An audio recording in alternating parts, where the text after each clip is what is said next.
Hello बच्चों, मैं हूं अब्दुल रहमान। आपका एक बार फिर से स्वागत करता हूं अपने यूट्यूब चैनल DN एजुकेशन अड्डा पर, जो कि लगातार हम लोग प्रयास कर रहे हैं कि आपका जो समस्या है कंसेप्ट का, फैक्ट का, वह ठीक हो जाए। ज्योग्राफी का लगातार सेगमेंट हम चला रहे हैं। कहीं कोई दिक्कत होगा तो आप लोग हमें संपर्क कर सकते हो। मेरा जो नंबर है यही नंबर है, इस पर संपर्क कर सकते हैं। दूसरी चीज़ ये है कि आप लगातार मेरे साथ बने रहो, व्यवस्थाएं बनी रहेगी और लगातार फेयर कॉपी का करते रहो। और कहीं डाउट है तो हमसे कहो, पूछो हमसे, हम बताएंगे। अब हम लोग देखेंगे सभी ग्रहों के बारे में। सभी ग्रहों के बारे में कहने का मतलब है कि लगभग 8 ग्रह है। हम बताए भी थे आपको कि अभी सौर मंडल में 8 ग्रह है। पहले 9 ग्रह था, लेकिन 2006 में जब प्राग सम्मेलन हुआ तो प्लूटो को ग्रहों की श्रेणी से निकालकर 52वें ग्रह के श्रेणी में रख दिया गया और उसका नाम क्या दिया गया? 134, 340। क्लियर? यही नाम दिया गया। अब इन 8 ग्रहों के बारे में एक एक करके हम लोग पढ़ेंगे।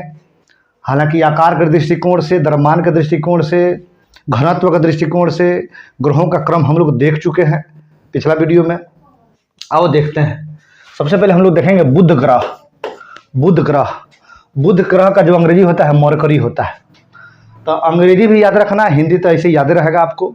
अब देखो, इसका नामकरण रोमन संदेशवाहक देवता के नाम पर हुआ है। इस ग्रह का वायुमंडल नहीं है, यानी कि इस ग्रह पर वायुमंडल की उपस्थिति नहीं है, नेग्लिजिबल है, नगण्य है। किंतु बहुत ही कम मात्रा में यहाँ ऑक्सीजन पाई जाती है। अब स्पष्ट आप बता सकते हो क्या यहाँ जीवन संभव है या नहीं है? यहाँ जीवन संभव नहीं है। अब देखो, सौर मंडल का सबसे छोटा तथा सूर्य का सबसे निकट का ग्रह है। इसका कोई उपग्रह नहीं है। इसका जो उपग्रह की संख्या है 0 है। कोई उपग्रह बुध का नहीं है।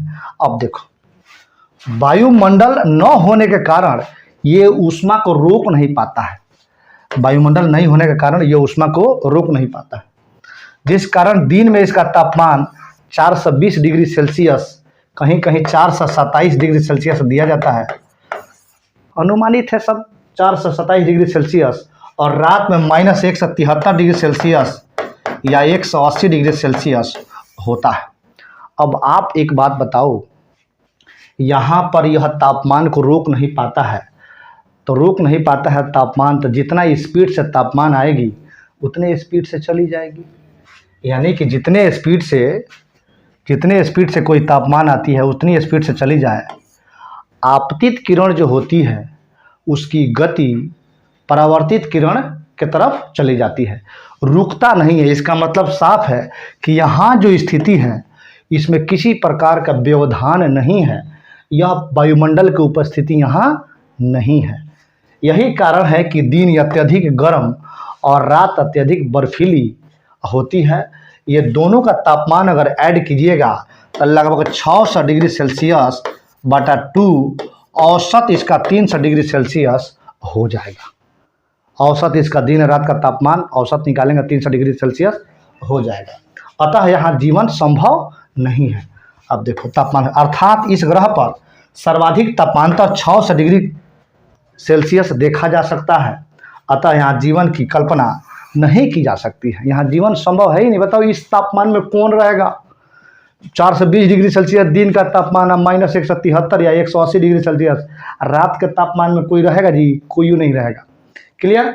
और नेक्स्ट पॉइंट देखते हैं, इसका अगला फैक्ट क्या है। वायुमंडल न होने के कारण इस ग्रह पर सर्वाधिक उल्कापात हुआ है, जिस कारण वहाँ बहुत बड़े बड़े गड्ढे क्रेटर बने हैं। सबसे बड़ा क्रेटर होगा। सबसे बड़े क्रेटर कैरोलिस बेलिन है। पूछता है कैरोलिस बेलिन क्रेटर जो है किस ग्रह से संबंधित है? तो बुध से संबंधित है। बुध सूर्य की परिक्रमा 88 दिनों में पूरा कर लेता है। इसका परिभ्रमण काल रोटेशनल जो होता है 58.6 दिन में होता है। यह पृथ्वी के आकार से 18 गुना छोटा है। देखो क्या स्थिति है, पृथ्वी के आकार से कितना छोटा है ये 18 गुना छोटा है।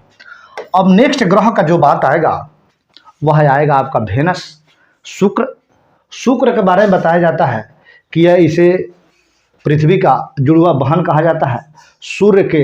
रोमन के देवता के रूप में इसे जाना जाता है। भोर का तारा, सुबह का तारा इसे जाना जाता है, इसे उसी के रूप में जाना जाता है, अन्य नाम है इसका। अब देखो शुक्र है, इस ग्रह पर सर्वाधिक मात्रा में CO2 पाया जाता है, कार्बन डाइऑक्साइड पाया जाता है। अब देखो जो सूर्य से आने वाली सभी ऊष्मा को अवशोषित कर लेता है और उसे जाने नहीं देता है, जिस कारण यह सबसे गर्म तथा चमकीला ग्रह है। अब देखो सूर्य से जो आ रहा है रोशनी या प्रकाश उसे अवशोषित कर लेगा, यानी कहने का मतलब ये है, थोड़ा सा इसको समझना है, आप शानदार समझना है इसको। कहने का अर्थ ये है कि मान लीजिए यह अर्थ स्पेस है, अर्थ स्पेस छोड़ दो, पहले यह मान लो कि ग्रह कौन सा है, वेनस है, वेनस है, शुक्र है, अब शुक्र पर कहा जाता है कि यहाँ जो CO2 है, तो CO2 है तो यह आने वाली सूर्य के प्रकाश को अवशोषित कर लेगा। क्या कर लेगा, अवशोषित कर लेगा, अवशोषित कर लेगा, तब प्रकाश यहाँ शुक्र पर देरी से पहुँचेगा। जब देरी से पहुँचेगा प्रकाश, तब प्रकाश धीरे धीरे धीरे धीरे देरी से निकलेगा भी। तो वही जो स्थिति बीच में बनी रहती है उसी को कहते हैं हम लोग कि सबसे अधिक गर्म ग्रह है, क्योंकि इस पर CO2 की मात्रा सर्वाधिक पाई जाती है। क्लियर। अब नेक्स्ट आओ, इसी में थोड़ा सा कुछ कंसेप्ट बाकी था वो देखते हैं। अब देखो इसको, देखो इसे सौर मंडल की परी कहते हैं, परी कहते हैं। इस पर प्रेशर कुकर के समान स्थिति पाई जाती है, जिस कारण इसे वेल्ड प्लैनेट या दम घोंटने वाला ग्रह भी कहा जाता है, दम घोंटने वाला ग्रह भी इसे कहा जाता है। देखो कितना शानदार कंसेप्ट है, लगातार आप लोग बने रहिए मेरे साथ, ठीक है, इस पर चर्चा करने के लिए। अब देखो यह पृथ्वी के निकट तथा चमकीला ग्रह है। सबसे सूर्य के सबसे निकट कौन है, बुध है। पृथ्वी के सबसे निकट कौन है, शुक्र है। यह आकार एवं घनत्व व्यास में लगभग पृथ्वी के समान है। यह पृथ्वी से समानता रखता है, अतः इसे पृथ्वी का सहोदर भगनी जुड़वा बहन कहते हैं।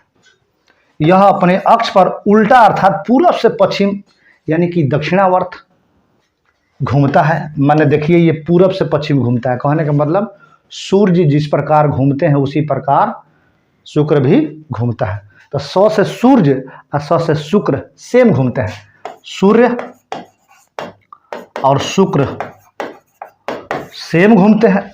सूर्य जिस प्रकार घूमता है पूर्व से पश्चिम की तरफ, वैसे ही शुक्र भी घूमता है पूर्व से पश्चिम की ओर। देखना, जिस कारण यहाँ सूर्योदय पश्चिम में होता है।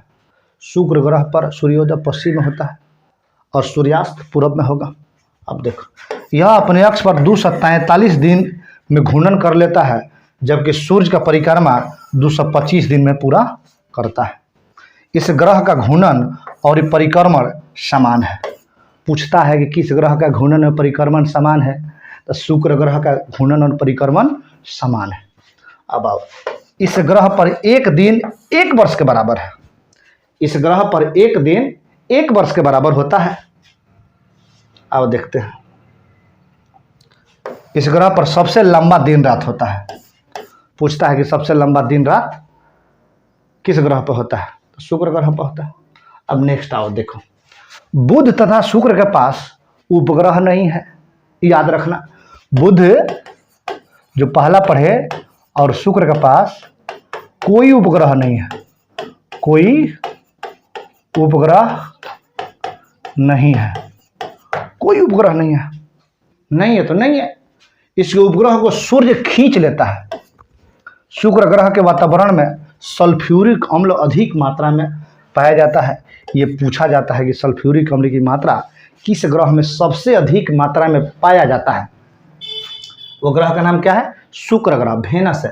भोर तथा सांझ का तारा भी इसे कहा जाता है। क्यों कहा जाता है भाई, तो देखो भोर तथा सांझ के समय प्रकाश कम रहता है। इसी कारण सूर्य से जब प्रकाश आता है तो बुध तथा शुक्र से प्रकाश टकराकर परावर्तित हो जाता है। इस परिवर्तित प्रकाश के कारण बुध तथा शुक्र चमकीले दिखते हैं, चमकीले दिखाई देने लगते हैं, जिससे सूर्य निकट होने के कारण अत्यधिक चमकीला दिखता है, अत्यधिक चमकीला दिखता है। अब देखो, बुध एवं शुक्र दोनों को भोर तथा सांझ का तारा कहा जाता है। पहले आप लोग जानते थे कि भोर तथा सांझ का तारा बल शुक्र को कहा जाता है, लेकिन दोनों को कहा जाता है। दोनों तो नजदीक है ना जी, दोनों तो सूर्य के नजदीक है, बुध एकदम नजदीक है, अब बुध के बाद शुक्र है। दोनों ये प्रकाश को अवशोषित कर लेते हैं। प्रकाश को अवशोषित नहीं करता है बस बुध, लेकिन बुध प्रकाश को अवशोषित नहीं करता है, वहाँ वायुमंडल नहीं है। अब वायुमंडल है कहाँ?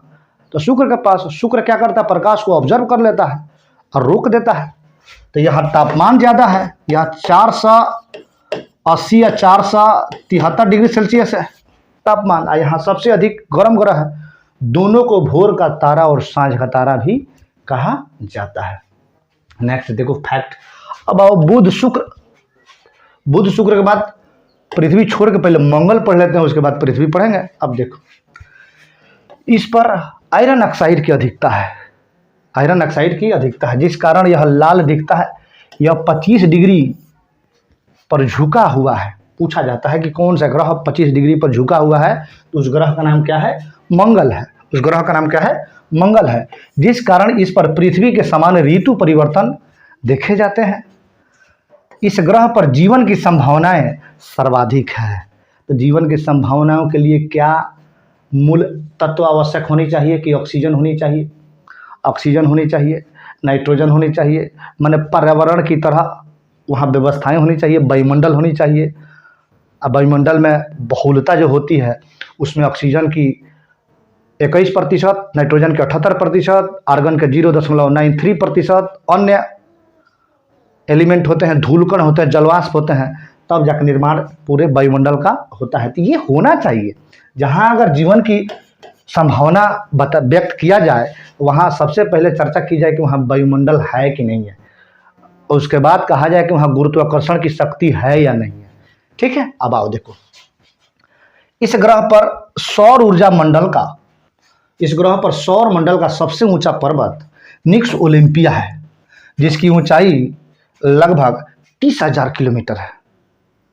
कितना है बाबू? 30,000 किलोमीटर। बाप रे बाप, 30,000 किलोमीटर, जो माउंट एवरेस्ट से 3 गुना से अधिक ऊंचा है। माउंट एवरेस्ट की तो ऊंचाई कितना है? 88-48 मीटर। ये तो लगभग मैंने 8.848 किलोमीटर हुआ। इससे 3 गुना से अधिक, इससे 3 गुना से अधिक, मतलब 30,000 किलोमीटर साधारण हुआ। यह अपनी दूरी पर पृथ्वी के समान 24 घंटे 6 मिनट पर एक चक्कर लगाता है। यह ग्रह आकार में 7वां, अभी बताए थे हम पिछला क्लास में, ग्रह आकार में 7वां तथा सूर्य से दूरी के क्रम में 4थे स्थान पर है। इसे सूर्य की परिक्रमा करने में लगभग 687 दिन का समय लगता है। 687 दिन का समय लगता है मंगल को सूर्य की परिक्रमा करने में। ठीक है।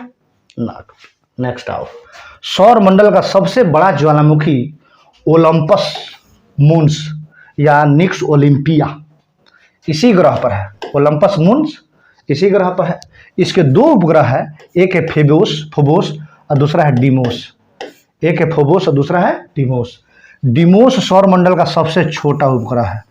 इसको VVI करके नोट कर लेना है आप। VVI करके आप इसे नोट कर लेना कि डीमोस सौर मंडल का सबसे छोटा उपग्रह है। अब इसी में एक फैक्ट आएगा जब बृहस्पति पढ़ेंगे, तो उसका एक उपग्रह है गैनीमीड, जो कि पूरे सौर मंडल का सबसे बड़ा उपग्रह है। अब देखो, बृहस्पति आ गया। अब जुपिटर, यह सबसे बड़ा ग्रह है, किंतु गैसीय अवस्था में है। इस पर SO2 की अधिकता होती है, जिस कारण यह हल्का पीला दिखता है। यह एकमात्र ग्रह है जो हिम रहित है। हिम रहित मतलब क्या? हिम रहित है माने हिम सहित नहीं है, हिम रहित है। यह अपने अक्ष पर सबसे तेज घूर्णन करता है। लगभग 9.5 घंटे में पूरा कर लेता है। अपने अक्ष पर सबसे तेज घूमने वाला अपने अक्ष पर कौन है? बृहस्पति है। अत्यधिक गुरुत्वाकर्षण के कारण इसे वैक्यूम क्लीनर भी कहा जाता है। इसे वैक्यूम क्लीनर भी कहा जाता है। पूछा जाता है प्रश्न कि वैक्यूम क्लीनर के नाम से किस ग्रह को जाना जाता है? तो वह ग्रह कौन सा है? तो वह हो जाएगा आपका बृहस्पति। कौन सा हो जाएगा? वो बृहस्पति हो जाएगा। बृहस्पति हो जाएगा। नेक्स्ट आओ। अब देखो, बृहस्पति को सूर्य की परिक्रमा करने में 12 वर्ष लगते हैं। अपनी परिक्रमा करने में 9.5 घंटा, सूर्य की परिक्रमा करने में 12 वर्ष लगते हैं। बृहस्पति के 79 उपग्रहों में से केवल 16 उपग्रहों को मान्यता प्राप्त है। अब इसके उपग्रह बदल गया है, अब 92 हो गया है। और ये ठीक है, अभी 92 उपग्रह हो गया है आपका जुपिटर का। इसका सबसे बड़ा उपग्रह गैनीमीड है। गैनीमीड, क्रिस्टो, लो, आर्यो तथा यूरोपा इसके सबसे बड़े उपग्रह है। बृहस्पति के अत्यधिक विशालता के कारण इसे तारा सदृश ग्रह भी कहते हैं। इसके वायुमंडल में हाइड्रोजन तथा हीलियम की अधिकता है। किसके वायुमंडल में हाइड्रोजन और हीलियम की अधिकता है? तो वह हो जाएगा आपका बृहस्पति ग्रह के। नेक्स्ट आओ। अब देखो, बृहस्पति का पलायन वेग सौर मंडल का सर्वाधिक अर्थात 56.9 किलोमीटर प्रति सेकंड होता है। इसे मास्टर ऑफ गाइड्स के भी उपमा दी गई है। Master of guides. अब देखो, यह तारा एवं ग्रह दोनों के गुण से युक्त है, यानी कि दोनों के गुण प्रदर्शित करता है। इसके पास स्वयं की रेडियो ऊर्जा है और इसके वायुमंडल में hydrogen, helium, methane, ammonia gas पाई जाती है। इसीलिए बृहस्पति को लघु सौर तंत्र भी कहते हैं। देखो कितना शानदार फैक्ट है कि बृहस्पति को लघु सौर तंत्र क्यों कहा जाता है कि इसमें hydrogen, helium, methane, ammonia gas पाई जाती है, इसीलिए इसे लघु सौर तंत्र कहा जाता है। अब देखो, नासा द्वारा बृहस्पति के अध्ययन हेतु 2011 में जूनो नामक अंतरिक्ष यान भेजा गया था। नासा अमेरिका का अंतरिक्ष एजेंसी है, उसमें 2011 में जूनो नामक एक अंतरिक्ष यान भेजा गया था बृहस्पति ग्रह के अध्ययन के लिए। अब देखो, अब आओ शनि ग्रह।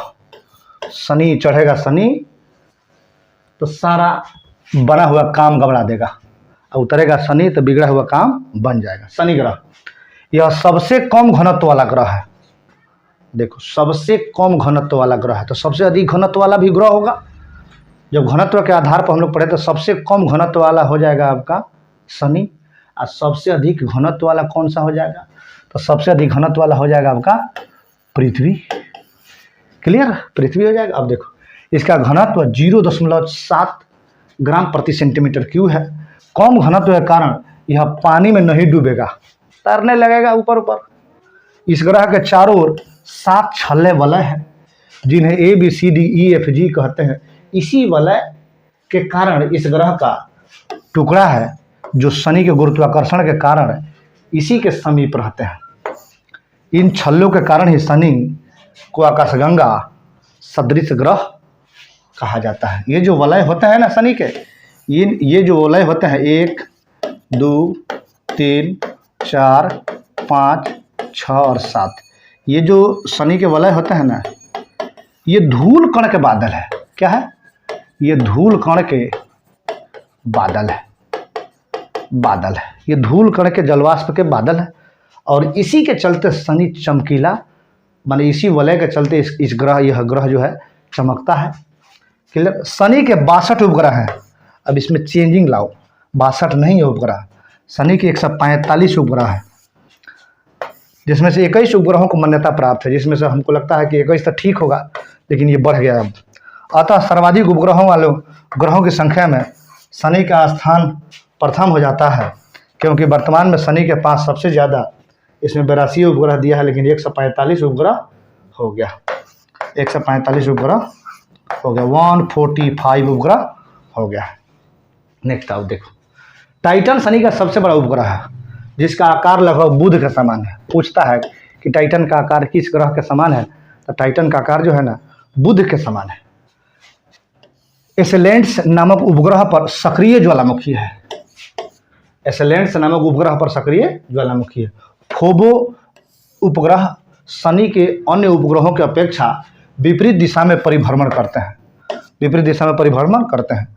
लगभग प्रत्येक 14.7 वर्ष में एक खगोलीय घटना में शनि के छल्ले कुछ समय के लिए लुप्त प्रतीत होते हैं, जिसे रिंग क्रॉसिंग की घटना कहा जाता है। जिसे किसकी घटना कहा जाता है? रिंग क्रॉसिंग की घटना कहा जाता है। अब देखो, इसके बावजूद वायुमंडल में बृहस्पति के समान बहुत सी गैसें पाई जाती है।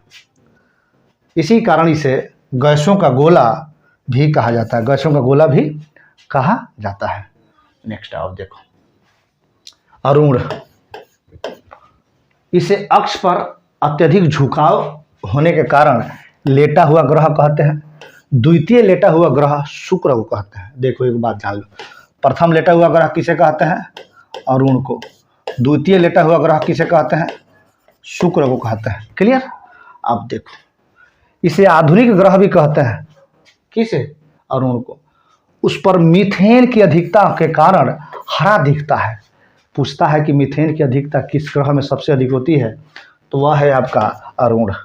यह अपने अक्ष पर उल्टा घूर्णन करता है। अब देखो, दो याद रखना कि शुक्र और अरुण जैसे सूर्य घूमता है वैसा ही घूमता है, उल्टा घूर्णन करता है। बाकी 6 ग्रह जो है पृथ्वी की अपेक्षा पश्चिम से पूर्व की ओर घूर्णन करता है, जिस कारण यहाँ सूर्योदय पश्चिम में होता है और सूर्यास्त पूरब में होता है। शुक्र पर भी सूर्यास्त पूरब में होता था और सूर्योदय पश्चिम में होता था।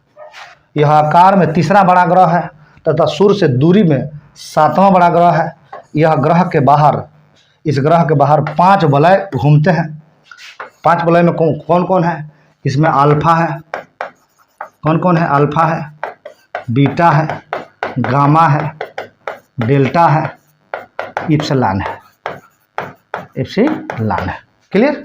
ये 5 गो वलय है जो इसके बाहर घूमते हैं। इसके 27 अज्ञात उपग्रह है, जिसमें ट्रिटेनिया सबसे बड़ा है।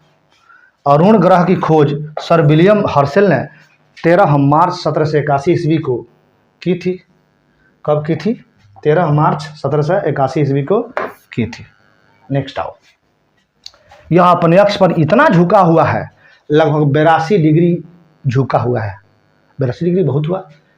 इसी कारण इसे लेटा हुआ ग्रह भी कहते हैं और लेटा हुआ दिखाई भी देता है। अब वरुण के बाद देखो, अरुण के बाद वरुण, नेपच्यून। नेपच्यून यह सबसे दूर पर स्थित ग्रह है। यह सूर्य का परिक्रमण लगभग 164 वर्ष या कहीं कहीं 165 वर्ष में पूरा करता है। इस पर भी मीथेन की अधिकता है, जिससे यह नीला दिखता है। इसलिए इसे अरुण का भाग कहा जाता है। क्या कहा जाता है? अरुण का भाग कहा जाता है। इसके 13 अज्ञात उपग्रह है, जिसमें ट्राइटन सबसे प्रमुख है। ट्राइटन पर उष्णोत्स गीजर के परमाणु भी मिले हैं। क्या मिले हैं? उष्णोत्स गीजर के परमाणु भी मिले हैं। इसकी खोज 1846 ईस्वी में जॉन गार्ले ने किया था। यह सूर्य की परिक्रमा में सबसे ज़्यादा समय 165 वर्ष लगाता है। आप देखो एक बात जान लो, सूर्य की परिक्रमा में सबसे ज़्यादा समय कौन लगाता है? तो सबसे ज़्यादा समय लगाता है वरुण। कितना रे बाबू? 165 वर्ष। सबसे कम समय कौन लगाता है? सबसे कम समय कौन लगाता है? 88 दिन। कौन रे बाबू? बुध लगाता है। अब नेक्स्ट आओ, परिक्रमण। ग्रह द्वारा सूर्य का चक्कर लगाना परिक्रमण कहलाता है। परिक्रमण के कारण ही वर्ष की घटना होती है। अब उसके बाद परिभ्रमण या घूर्णन, रोटेशन और रिवोल्यूशन। परिक्रमण माने ग्रह द्वारा सूर्य का चक्कर लगाना, इसी परिक्रमण के कारण ही वर्ष की घटना होती है। परिभ्रमण या घूर्णन होता है अपने ही अक्ष पर चक्कर लगाना, घूर्णन कहलाता है, जिससे दिन और रात की घटनाएं पूर्णतः होती है। पृथ्वी अपने अक्ष पर, जैसे मान लो यहाँ पृथ्वी अपने अक्ष पर घूमती है तो दिन रात होता है। अब देखो पृथ्वी का मैप हम बनाते हैं, ध्यान दे लगाना। ये है पृथ्वी, देखो ये कौन किताब में मिलेगा पृथ्वी। इस तरफ अगर सूर्य है तो इनका फोकस यहाँ पड़ेगा, तो ये हो जाएगा डे, तो ये हो जाएगा नाइट। और जैसे 24 घंटा क्लियर नहीं होता, 23 घंटा 56 मिनट कुछ सेकंड होता है, जब ऐसे उलट के उधर जाएगी तो इधर हो जाएगा आपका डे, फिर इधर हो जाएगा नाइट। ये वाला पार्ट उधर डे हो जाएगा, ये वाला पार्ट हो जाएगा नाइट। यही प्रक्रिया आपका क्या कहलाता है? परिभ्रमण। परिभ्रमण। अब देखो पृथ्वी किसके चक्कर लगाती है भाई? सूर्य के चक्कर लगाती है पृथ्वी। पृथ्वी सन, पृथ्वी किसके चक्कर लगाती है? सूर्य का चक्कर लगाती है। यह चक्कर लगाती है 365 दिन 5 घंटा 48 मिनट और 46 सेकंड। एक वर्ष में, एक वर्ष 5 घंटा 48 मिनट 46 सेकंड में पूरा पृथ्वी चक्कर लगाती है सूर्य का। तो इससे क्या होता है? मौसम परिवर्तन होता है। क्या होता है? मौसम परिवर्तन होता है। मौसम परिवर्तन होता है। दोनों फैक्ट है, एक परिक्रमण का भी फैक्ट है और परिभ्रमण का भी फैक्ट है। परिभ्रमण बोले तो अपने अक्ष पर एक बार घूम जाओ और वहीं पर फिर से आ जाओ, एक बार घूम जाओ फिर वहीं पर आ जाओ। अब परिक्रमण बोले तो पूरा एकदम चौकोर बना के चारों तरफ परिक्रमा करो, तब उससे जो उत्पन्न स्थितियां होगी वही आपको मौसम परिवर्तन की घटना बताएगी। हालांकि इसमें हम लोग पढ़ेंगे कि पृथ्वी सूर्य के घूमते घूमते कभी कभी समीप आ जाती है, कभी कभी दूर चल जाती है, कभी कभी ज़्यादा दूर चल जाती है। उस घटना को क्या कहते हैं? जब नज़दीक आती है तो उस घटना को क्या कहते हैं? इसमें कौन कौन सी गतिविधि पाई जाती है, कौन कौन सी क्रियाएं होती है, इस सब को हम लोग पढ़ेंगे। नेक्स्ट पॉइंट और देखते हैं।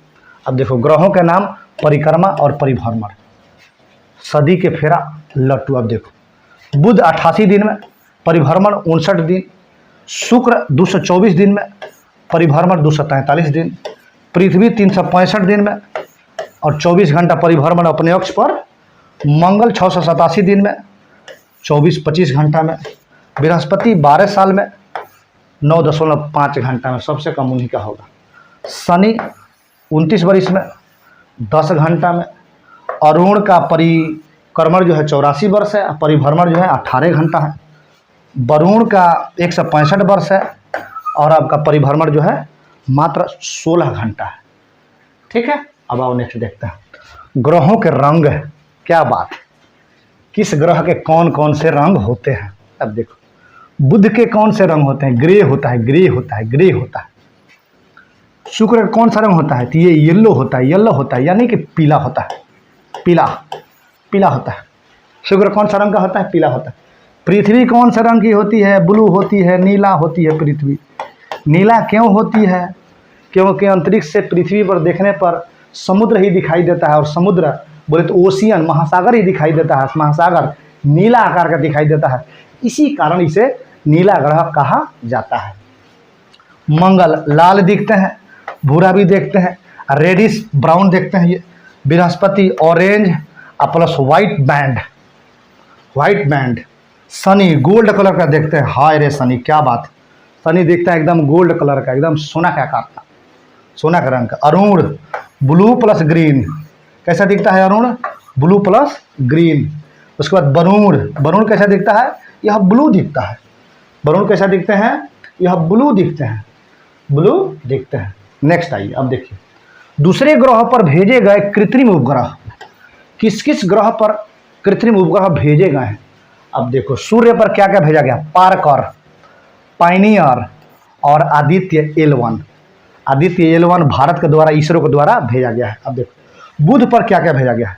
मेरिनर 10 और मैसेंजर, मेरिनर 10 और मैसेंजर भेजा गया। शुक्र पर क्या क्या भेजा गया? बेड़ा, बेनेश और मैगलन।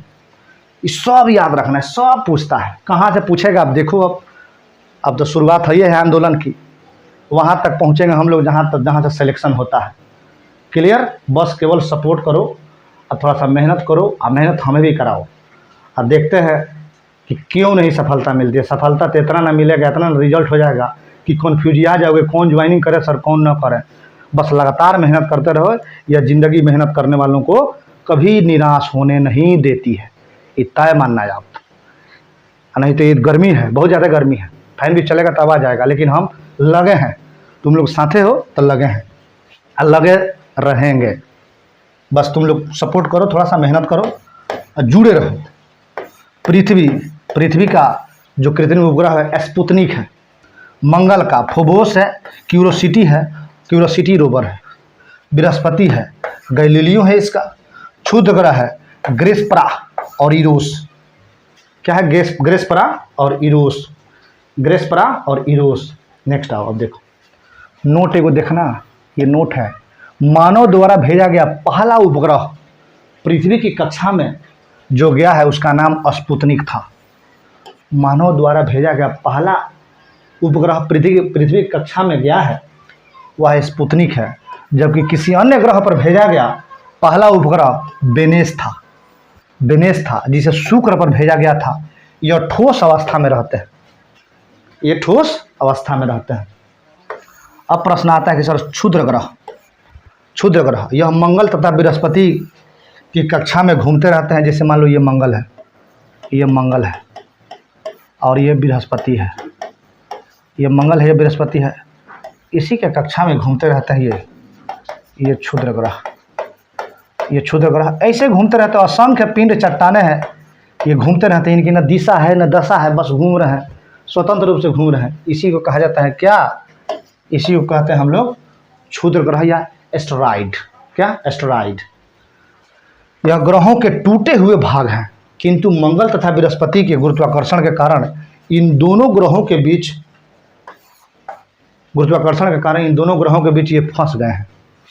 ये फंस जाते हैं और वहाँ से जब गुरुत्वाकर्षण जब मिलेगा तो ये रुकेंगे तो उसके बाद से फिर स्थिति इनकी दयनीय होगी, कहीं जाएंगे नहीं। नेक्स्ट आओ, अब देखो क्षुद्र ग्रह पश्चिम से पूर्व दीर्घ वृत्ताकार कक्षा में परिक्रमा करते हैं। पश्चिम से पूर्व यानी कि अन्य ग्रहों की अपेक्षा जिस प्रकार ग्रह सभी पश्चिम से पूर्व परिक्रमा करते हैं, शुक्र अरुण जो है आपका उल्टा परिक्रमा करता है। शुक्र अरुण पर जो है सूर्यास्त जो होता है पूरब में और सूर्योदय जो होता है पश्चिम में होता है। 2006 ईस्वी में प्लूटो को ग्रहों की श्रेणी से निकालकर क्षुद्र ग्रह की श्रेणी में रखा गया। प्लूटो तथा उसके जैसा अन्य क्षुद्र ग्रहों के लिए एक नई श्रेणी प्लूटाइड बना दी गई। क्या बना दी गई? प्लूटाइड बना दी गई। सेरेस सबसे बड़ा एवं सर्वाधिक चमकीला क्षुद्र ग्रह, देखो VVI सेरेस सबसे बड़ा एवं सर्वाधिक चमकीला क्षुद्र ग्रह, जबकि फोरबेस्टा 52 यूरोपा 243 ईडा 1862 अपोलो 511 डेविडा अन्य क्षुद्र ग्रह हैं। अब देखो थोड़ा सा देखते हैं उल्का। क्षुद्र ग्रह को मंगल गुरुत्वाकर्षण के कारण खींच लेता है और स्वयं आगे बढ़ जाता है। यह क्षुद्र ग्रह पृथ्वी के वायुमंडल में प्रवेश कर जाता है। अब वायुमंडल में घर्षण के कारण जलने लगते हैं, जिससे टूटता हुआ तारा या शूटिंग स्टार्स की संज्ञा दी जाती है या तारे जमी पर कहा जाता है। जब यह उल्का पृथ्वी पर गिर जाते हैं तो इन्हें उल्का पिंड कहा जाता है और उल्का पिंड के कारण गड्ढे का निर्माण हो जाता है, जिसे क्या कहा जाता है? क्रेटर कहा जाता है। एग्जाम्पल लोनार झील कहाँ है? महाराष्ट्र है। महाराष्ट्र में कहाँ है? बुल्ढाना में है।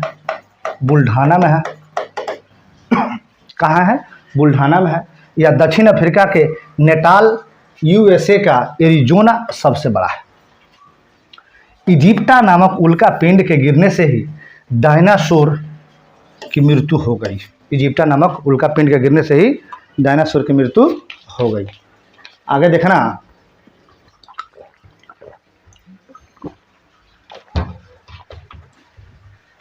आगे हरे बाबू, डायनासोर की मृत्यु हो गई, वहाँ प्रशांत महासागर का निर्माण हो गया।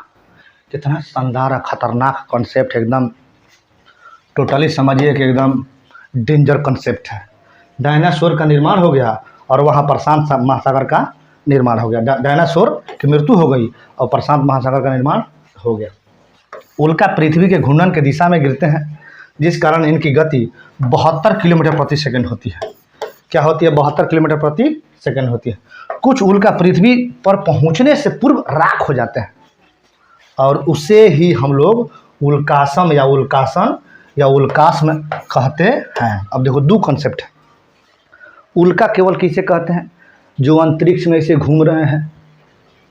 उल्का पिंड किसे कहा जाता है? जैसे वायुमंडल में प्रवेश करेंगे तो जलना शुरू कर देंगे।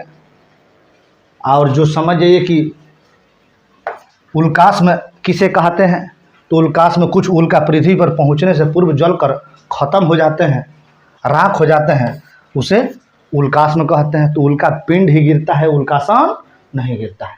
नेक्स्ट आओ देखो, बोलाइट। जब उल्का पृथ्वी के घूर्णन की दिशा के विपरीत गिरता है तब उसे बोलाइट कहते हैं। यह अधिक चमकीला दिखता है। इसकी गति 12 किलोमीटर प्रति सेकंड होती है। जब वह पृथ्वी पर गिरता है तो उसे टेक्टाइट भी कहा जाता है। टेक्टाइट भी कहा जाता है। अब देखो, सन है, बुध, शुक्र, पृथ्वी, मंगल, उसके बाद देखना, उसके बाद बृहस्पति, शनि और अरुण और वरुण। अब देखो, जो व्यवस्था यहाँ दिया गया है यही दिया गया है कि ये देखो, ये दोनों के बीच में क्षुद्र ग्रह है, ये क्षुद्र ग्रह है, ठीक है, यही क्षुद्र ग्रह का दिशा। आप देखो, इसके बीच उल्का है, पृथ्वी और मंगल के बीच उल्का है, यही बोलाइट है, जिसकी गति कितना है? लगभग 12 किलोमीटर प्रति सेकंड है। इसको देखना, ध्यान से देखना इसको। अब आओ, उल्का पिंड के प्रभाव, क्या क्या प्रभाव इसका होता है। जब ये वायुमंडल में प्रवेश करते हैं तो घर्षण के कारण इनका चूर्ण बन जाता है, जिस कारण रेड रेन होती है। माने रेड रेन का मतलब कि रक्त वर्षा, रक्त वर्षा, रक्त वर्षा होती है। जब ये वायुमंडल में प्रवेश करते हैं तो जलने लगते हैं, जिस कारण तापमान बढ़ जाता है और ग्लोबल वार्मिंग होती है। इनके गिरने से पृथ्वी का द्रव्यमान भी बढ़ जाता है, जिस कारण गुरुत्वाकर्षण भी बढ़ जाता है। इनके गिरने से पृथ्वी की घूर्णन गति कम होती है। 900 मिलियन वर्ष पूर्व पृथ्वी 18 घंटे में घूर्णन कर लेती थी, अर्थात दिन की अवधि 18 घंटे रात दिन मिलाकर होता था। 900 वर्ष पूर्व दिन की अवधि 18 घंटा की होती थी। 41,000 वर्ष पूर्व पृथ्वी 21 डिग्री सेल्सियस झुकी हुई थी, जो वर्तमान में 24 डिग्री झुकी हुई है, जिसे हम 23.5 डिग्री पर गणना करते हैं। सब बेहतरीन इम्पोर्टेंट फैक्ट है, कॉपी उठाओ, इसे लिखो अपने हैंड राइटिंग में। एकदम कॉन्सेप्ट के साथ क्लास चल रहा है, रेगुलर बने रहो। अब देखो क्यों नहीं मिलता है नौकरी, आसानी से मिलेगा नौकरी, गारंटी है। अब धूमकेतु या पूछल तारा, कॉमेट्स, ये धूल कण के बने होते हैं तथा सूर्य का चक्कर परवलयकार पथ पर लगाते हैं। किस पर लगाते हैं? परवलयकार पथ पर लगाते हैं। जब ये सूर्य के समीप जाते हैं तब तापमान पाकर जलने लगते हैं या चमकने लगते हैं। इनका पूंछ सदैव सूर्य के विपरीत दिशा में होता है। लेकिन एक बात तय मानना कि वास्तविक रूप में कॉमेट्स में या पूछल तारे या धूमकेतु में पूंछ नहीं होता है, नहीं होता है। पूछल तारा की खोज टाइको ने किया था। पूछल तारा भी सूर्य का चक्कर लगाते हैं, किंतु यह किसी दूसरे ग्रह की कक्षा को नहीं काटते हैं, क्योंकि इनकी कक्षा और अन्य ग्रहों की कक्षा ऊपर नीचे होती है। इसीलिए किसी ग्रह के कक्षा को ये काटने का काम नहीं करते हैं। सेकी नामक पूछल तारा दिन में दिखता है। नोट कर लो इसको, सेकी नामक तारा, पूछल तारा दिन में दिखता है। अब आओ, एरकी नामक पूछल तारा 3 साल में दिखता है। सेकी नामक तारा दिन में दिखता है, एरकी नामक पूछल तारा 3 साल में दिखता है। काहुतेक नामक पूछल तारा 7600 वर्षों में दिखता है। हेली नामक पूछल तारा 76 वर्षों में दिखता है। यह 3 फरवरी 2062 में दिखेगा, जबकि इससे पहले 9 फरवरी 1986 में दिखा था। 3 फरवरी 1962 में दिखेगा, देख लेना सब लोग। 2062 में जब होगा, सॉरी 1962 बोल दिएगा, जब 2062 में आप लोग रहिएगा तो याद कीजिएगा कि 2062 में सर बोले थे पूछल तारा दिखेगा कि नहीं दिखेगा। हम वो देख लेंगे, गारंटी है। बस तुम लोग सपोर्ट करो, हम लोग 2062 देख लेंगे, साथ ही देखा जाएगा। अब देखो 2062 में दिखेगा, दिखा कब था? और 9 फरवरी 1986 को। आप देखो धूमकेतु के 3 भाग होते हैं। नाभि यह धूमकेतु का मुख्य अस्थायी भाग है जो धूल, बर्फ एवं अन्य ठोस पदार्थ से मिलकर बना है। कोमा यह धूमकेतु का शीर्ष भाग है जिससे जल, कार्बन डाइऑक्साइड तथा अन्य गैस का घना बादल केंद्र से उत्सर्जित होते रहता है। केंद्र से उत्सर्जित होते रहता है। अब देखो पूंछ यह धूमकेतु के पीछे का हिस्सा है जो फुहारे के रूप में गैसों के अवशेष होते हैं। अब देखो ये धूमकेतु है, ये जैसे ही सूर्य के पास से गुजरेगा तो ऑटोमेटिक समझ जाइए कि यह जलने का काम करेगा। यह जल रहा है ना, लेकिन रियल में इसमें पूंछ नहीं होती है। पूंछ के आकार के हो जाता है जब सूर्य के नज़दीक या समीप आता है तब। ठीक है। अब देखो टॉलमी ने बताया कि सूर्य पृथ्वी का चक्कर लगाता है। टॉलमी ने बताया कि सूर्य पृथ्वी का चक्कर लगाता है। कॉपरनिकस ने सौरमंडल की खोज की और बताया कि पृथ्वी तथा अन्य ग्रह सूर्य की चक्कर लगाते हैं। अब देखो यहाँ 2 फैक्ट है। एक टॉलमी साहब दिए भू केंद्रित